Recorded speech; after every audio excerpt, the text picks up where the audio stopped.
Parlons aujourd'hui de boxe cubaine. C'est un point très intéressant que je souhaite justement aborder aujourd'hui avec toi, que ce soit au niveau du mouvement, mais surtout au niveau de tes bras. Ces outils que je vais te donner vont te permettre, d'une part, de te permettre justement d'avoir une boxe plus aérée. Peut-être que tu ressens dans ta boxe que lorsqu'on te fonce dans l'art, tu as cette impression justement que tu es facilement dans une impasse, comme facilement cloisonné. Justement, il y a quelque chose de très aérien dans la boxe cubaine qui te permettra justement de te donner un peu d'air, de pouvoir respirer. Le deuxième point que je souhaite, qui va être très intéressant, c'est que globalement, ça permet de hypnotiser et de stopper le rythme du combat. C'est toute une affaire, comme je t'ai dit, d'aération. Avant de commencer cette vidéo, je vais te dire que aussi il y a un camp de boxe qui aura lieu à Rio de Janeiro. Si tu souhaites y participer, c'est fin octobre jusqu'à début novembre. C'est 10 jours de boxe intensif, 7 heures de boxe par jour par rapport à ce que tu souhaites développer dans ta boxe. C'est totalement personnalisé, technique et tactique. Si tu souhaites nous rejoindre, il reste une place. C'est dans la description, il suffit simplement de cliquer dans le premier lien. J'en parlerai à la fin de cette vidéo, mais aujourd'hui, tout de suite, parlons de boxe cubaine. Comment justement mettre un peu plus d'air dans ta boxe. Tu as certainement pu voir cette petite vidéo, ce short où justement je faisais en sorte de mettre en difficulté Mélissa, qui a fait mon dernier camp en avril, grâce à mon bras avant. C'est des choses qui sont très intéressantes. Des boxeurs comme Tyson Fury utilisent beaucoup leur bras avant et c'est une chose que tu peux mettre en place dans ta boxe. Et vraiment, il faut vraiment te dire que, par exemple, Gervonta Davis, face à Ryan Garcia, a beaucoup utilisé de baisser le rythme du combat. Et comment faire cela, en fait, globalement, je te dirais que la première chose qui est pour moi essentielle, si tu souhaites incorporer en toi le spirit d'un boxeur, d'un boxeur cubain, c'est, première chose très importante, c'est toujours chercher à sortir de l'axe d'action de ton adversaire. Et ça, tu peux le faire sans pour autant être près de lui. Tu peux aussi le faire en étant loin de lui. Ce qui va te permettre de pouvoir t'entraîner justement à comprendre le temps de son placement. Tu vois, t'amuser justement à pas forcément. Et là, c'est vraiment à ces moments-là où tu peux te permettre de faire des trucs un peu à la Mohamed Ali, tu vois, quand tu es loin de ton adversaire. Puis lorsque tu es près de ton adversaire, le but est de plus te centraliser sur une garde de boxeur.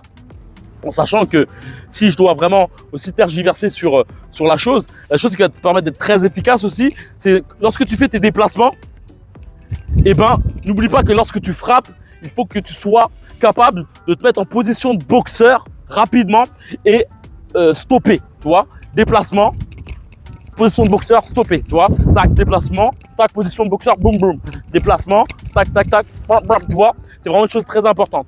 Et comment faire justement au niveau de ton bras avant? Je te dirais que garder ton bras avant justement comme ça est très intéressant. Surtout si tu es un boxeur qui est de grande taille. Garde ton bras avant comme ça face à un boxeur qui est plus petit que toi. Très intéressant. Lorsque ce dernier avance un peu trop, tu peux te faire des jabs, des hypercuts. Ce qui te permet, toi, lorsqu'il arrive, boum, hypercut ou jab en reculant. Très intéressant aussi de toujours avoir cette capacité, comme je t'ai dit déjà, à sortir de l'axe d'action de ton adversaire. L'axe d'action de ton adversaire, c'est cet axe où ses coups sont percutants. Lorsque tu es là, justement, c'est très difficile pour lui de frapper. Donc, pense à toujours sortir de l'axe d'action. Mais ce qui va être très intéressant aussi pour toi, c'est cette capacité, tu vois, ton adversaire avance sur toi, tu recules et hypercute. Tu recules au crochet. Ce qui est très efficace et très vicelard. Ce qui est très efficace et très vicelard. Et je terminerai avec un dernier point. En fait, je le dis souvent aux boxeurs que j'entraîne, c'est que ta garde ne se situe pas au niveau du haut du corps. On a toujours tendance justement à être super crispé au niveau du haut du corps. Elle se situe au niveau de tes coudes. C'est vraiment ça qui va te permettre d'être plus efficace. En gros, la boxe cubaine, globalement, plutôt la garde cubaine, est beaucoup basée sur les coudes. C'est-à-dire que, comme tu peux le voir, là, c'est pas mes poings qui me permettent de lever ma garde, mais c'est mes coudes. Tu vois, là, si un coup arrive, je peux aussi le stopper au niveau du corps. Et pour remonter mes poings, je remonte comme ça. Ce qui est intéressant par la suite, c'est que tu peux avoir une mobilité plus accrue. Et ce qui est intéressant surtout, c'est que ta garde peut te permettre justement d'éviter un bon nombre de coups. Un adversaire, par exemple, qui te fait un gros crochet ou un gros overhand, eh ben, tu peux te permettre justement, par exemple, de mettre ta paume comme ça. Et tu vois, bam, le coup arrive à ce niveau-là. En n'oubliant pas surtout de te servir justement de tes épaules pour justement éviter les coups. Voilà, boum, le coup arrive, boum, et après tu te recentralises en mode boxeur. Bram, bram, ah. Après, ce qui est important aussi dans ce genre de situation, c'est toujours chercher justement à avoir ce côté aérien. L'important, comme j'ai dit, de sortir de l'axe d'action de ton adversaire et de te déplacer. Après, tu me diras pareil aussi, lorsque tu hypnotises ton adversaire, comme tu peux le voir là, si ton adversaire arrive, boum, tu peux donner un uppercut en reculant, un crochet en reculant, mais tu peux aussi hypnotiser ton adversaire et bam, donner un crochet ou un uppercut, tu vois. Et ce qui te permet à la fois justement que lorsque ton adversaire voit ton bras avant, et ben se disent que putain c'est un danger ce truc.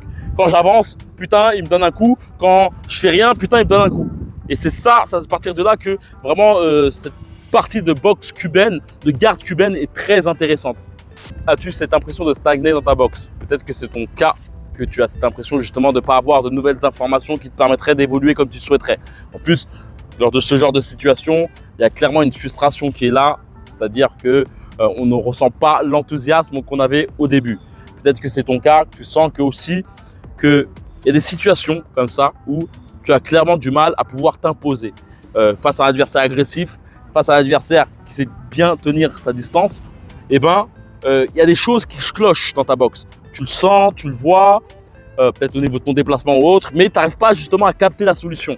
Tes entraîneurs n'ont pas forcément peut-être le temps de te focus sur toi, ou peut-être que tu es très autodidacte dans ta boxe. Je vais te dire qu'il y a un bootcamp qui aura lieu à Rio de Janeiro fin octobre, début novembre.